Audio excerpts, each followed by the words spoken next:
It was late October when Mia and Ethan, both graphic designers from Seattle, decided to take a break from the rain and screens. They booked a week at an Airbnb in the remote woods of Oregon. The listing promised rustic charm, privacy, a wood-burning fireplace, and no neighbors for miles. It looked perfect in the photos. A cozy log cabin surrounded by tall firs, a gravel driveway, and a porch swing under strings of warm lights. They drove in the evening, the GPS guiding them off the paved road onto winding forest paths with fallen leaves crunching under the tires. The sun dipped behind dark trees, the sky turning purple and inky. By the time they arrived, it was after midnight. The cabin stood silent, windows dark, chimney cold. They got their bags out and unlocked the front door. The wood smelled old, but clean. Faded rugs on wooden floors. A big stone fireplace. A kitchen with copper pans hanging overhead. Upstairs, 2 bedrooms with thick quilts and a loft with a view of the trees. Ethan unpacked. Mia lit a candle. They celebrated with mugs of tea. But right then, there was a faint tap-tap from the loft above. Ethan called, "Hello?" No answer. They shrugged, decided maybe it was a branch tapping the roof or a loose shutter. Mia tried to sleep, but kept hearing weird sounds, the floor creaking like footsteps overhead. She pulled the quilt over her head and drifted off. Morning light felt safe. They explored the cabin.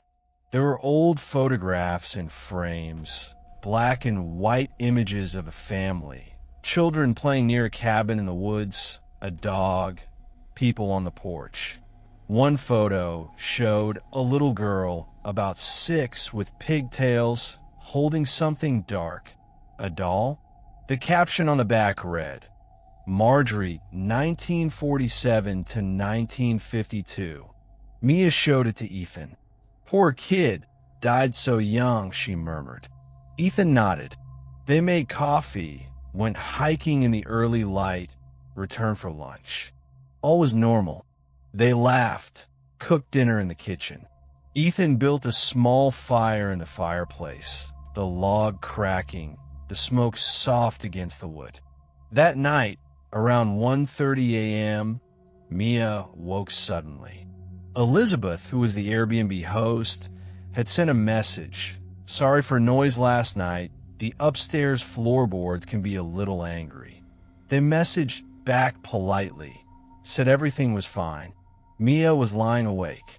She could swear she heard a child laughing softly, like a giggle drifting from a loft. She nudged Ethan. "Did you hear that?" she whispered. Ethan was asleep.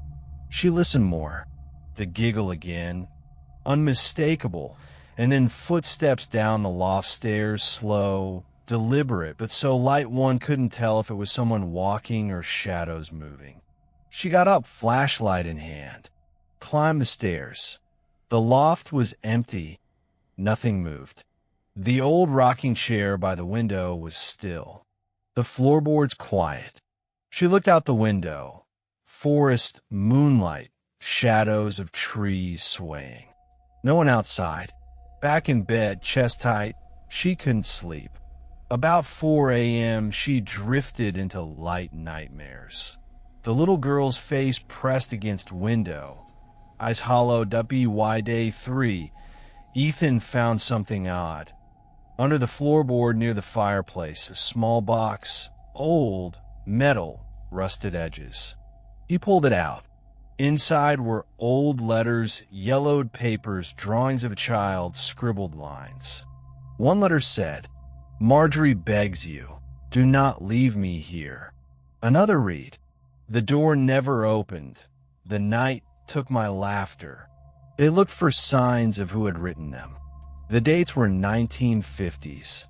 They showed them to Elizabeth, the host. She came by the next afternoon after hiking. Elizabeth's face went pale. I knew there had been tragedies, she murmured. Marjorie died of pneumonia, alone upstairs. Her parents, well, they abandoned the cabin soon after. She said she'd tried to renovate, but the locals refused to go near after sunset. That evening, Mia felt watched. In the kitchen, she thought she saw the little girl's reflection behind her in a window pane. She spun around, nothing. The rocking chair upstairs that had always been still. She saw its rocker faintly moving, almost imperceptibly down the fourth night. Things escalated. At 11 p.m., Mia woke to whispers, soft voices. At first she thought Ethan was muttering in his sleep, but the whispers were distinct. Stay. Don't go. Come upstairs. The voices seemed to echo from the loft. She shook Ethan awake. Ethan didn't hear it first. Then he did. She pulled him into a sitting room, and they sat near the fireplace. Mia put the letters and drawings on the table. Ethan read them aloud. The writing was frantic, shapes twisted at edges. Some drawings showed the cabin interior, children standing, dark shapes at the windows. Suddenly, the fireplace flared bright, though no logs were added.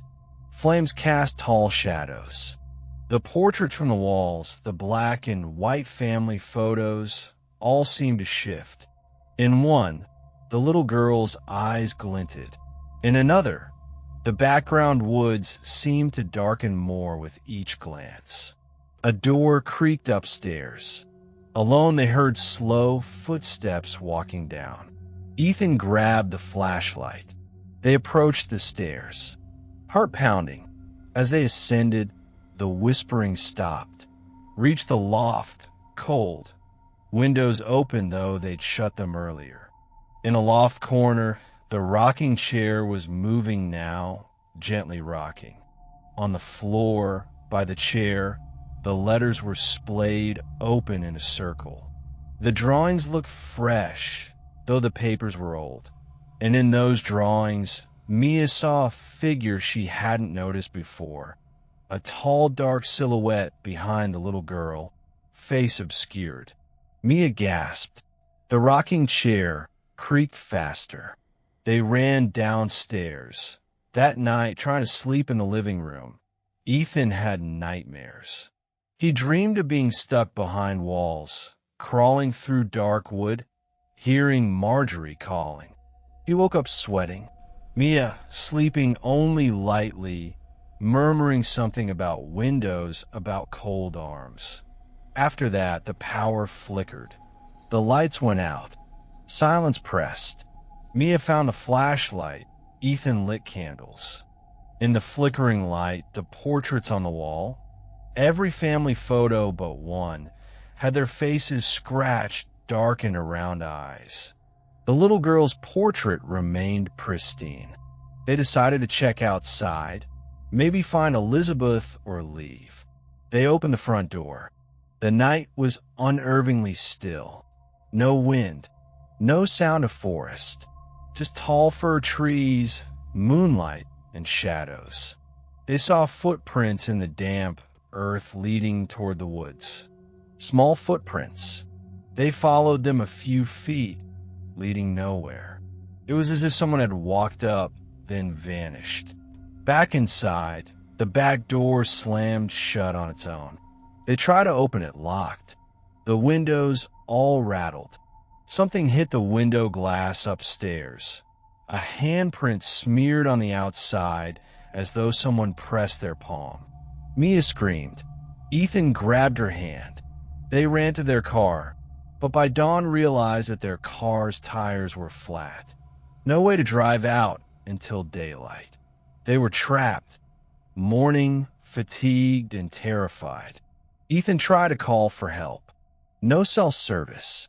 They decided to hike down to the nearest road, once rising sun gave enough light. They packed a bag, only essentials. As they walked, leaves underfoot, mist in the forest, everything seemed quiet and too perfect. Then Mia stopped. She saw a head, carved into the bark of an old fir tree. "Do not leave me." Her heart pounded. She looked up. Between branches, she saw the outline of the cabin they'd left behind, though they had walked half a mile. But those windows, no lights on, unnaturally dark. She shut her eyes, opened. The cabin gone. Panic. That doesn't make sense. Ethan shook her. Mia touched her pocket.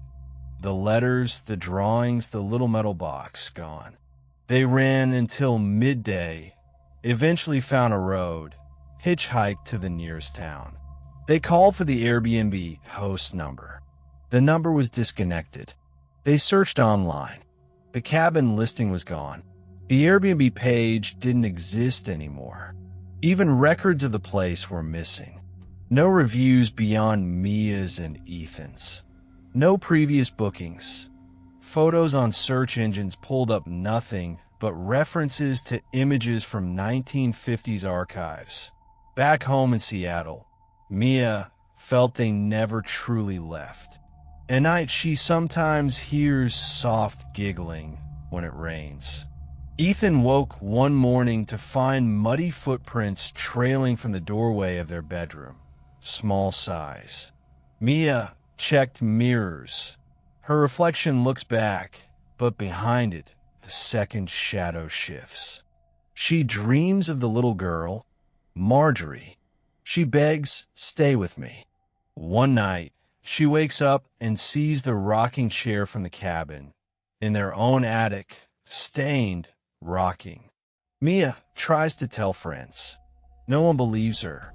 She wonders, did they escape? Or did they become part of something they can't see?